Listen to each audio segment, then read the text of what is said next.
Hello my dear friends. Current affair quiz की series में एक बार फिर आप लोग का स्वागत है।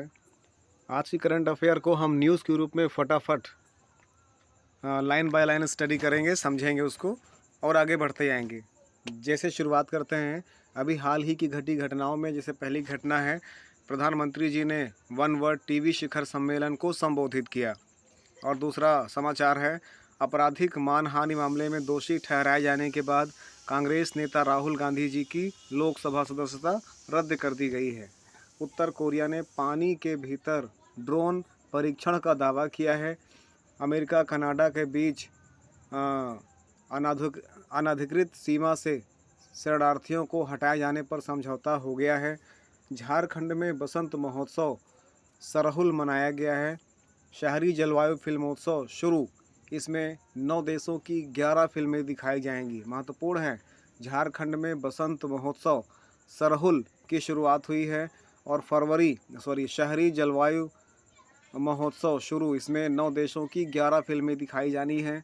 उज्ज्वला योजना की सब्सिडी 1 वर्ष के लिए बढ़ाई गई। गृह और सहकारिता मंत्री ने बेंगलुरु में सहकार समृद्धि शोध का शिलान्यास और 1400 करोड़ के विकास कार्यों का उद्घाटन किया है। असम के डिब्रूगढ़ में G20 अनुसंधान और नवाचार पहल सम्मेलन का आयोजन किया गया। भारतीय गुणवत्ता परिषद और उत्तर प्रदेश सरकार ने लखनऊ में उत्तर प्रदेश गुणवत्ता संकलन का शुभारंभ किया है।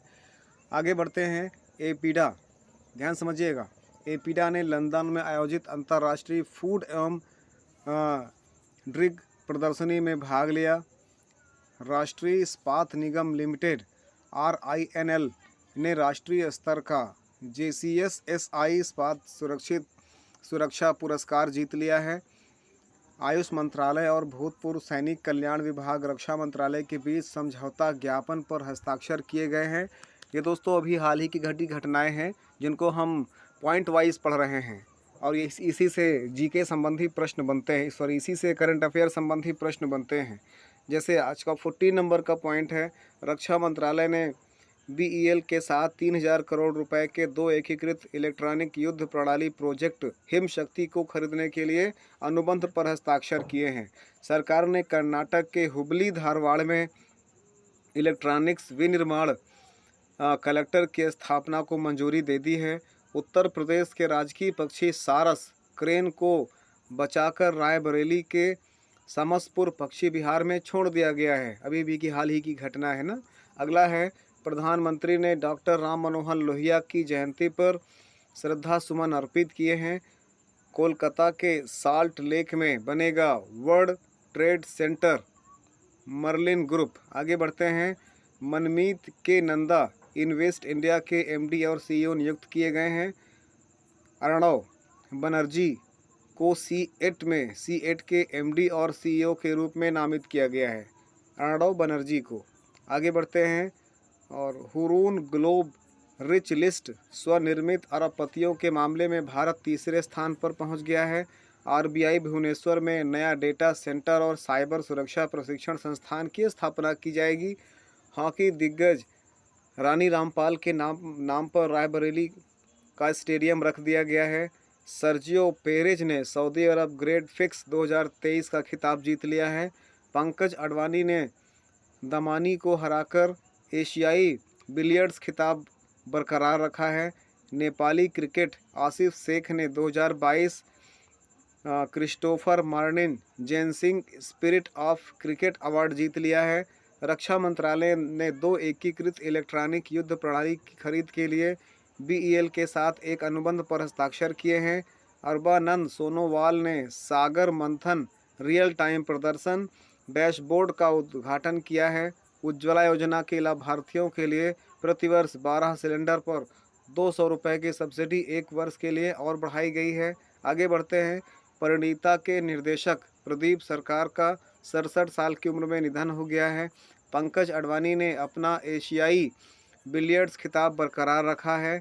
NHIDL DCL और CSIR SERC ने 23 मार्च को एक MOU पर हस्ताक्षर किया है। आर्थिक मामलों की कैबिनेट कमेटी CCEA ने 2023-24 सीजन के लिए कच्चे जूट के लिए एमसीपी 5050 प्रति क्विंटल तय किया है। वित्त मंत्री ने पेंशन के मुद्दे पर विचार करने के लिए एक समिति गठित करने का प्रस्ताव रखा है। राहुल गांधी जी को आपराधिक मानहानि मामले में दोषी ठहराए जाने के बाद लोकसभा सदस्यता के रूप में अयोग्य घोषित कर दिया गया है।